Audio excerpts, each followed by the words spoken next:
श्री कृष्ण का जीवन एक अद्भुत प्रेरणा स्रोत है जो हमें जीवन के मार्ग में मार्गदर्शन करता है। उनका जीवन भक्ति, नीति और कर्म में संतुलन की महत्वपूर्णता को सिखाता है।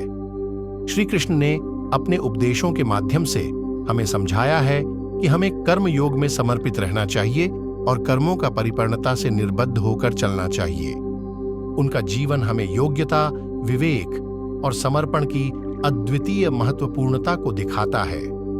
इस प्रेरणादायक कथा से हमें यह सीखने को मिलता है कि अगर हम ईमानदारी से कर्म करते हैं और भगवान के प्रति निस्वार्थ भाव से जीते हैं तो हम अपने लक्ष्यों को प्राप्त कर सकते हैं और सच्चे धर्म का पालन कर सकते हैं।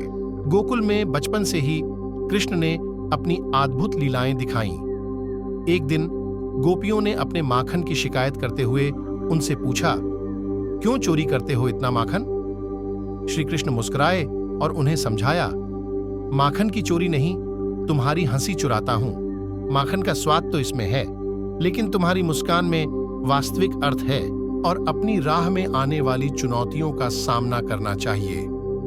इस प्रकार श्री कृष्ण की प्रेरणा से हमें यह सीखने को मिलता है कि धार्मिकता, प्रेम और सच्चाई के माध्यम से ही हम सफलता और सुख को प्राप्त कर सकते हैं। गीता में श्री कृष्ण ने अर्जुन को जीवन के उद्देश्य, कर्मयोग, भक्ति योग और ज्ञान योग के माध्यम से वास्तविकता का सामना करने का उपदेश दिया।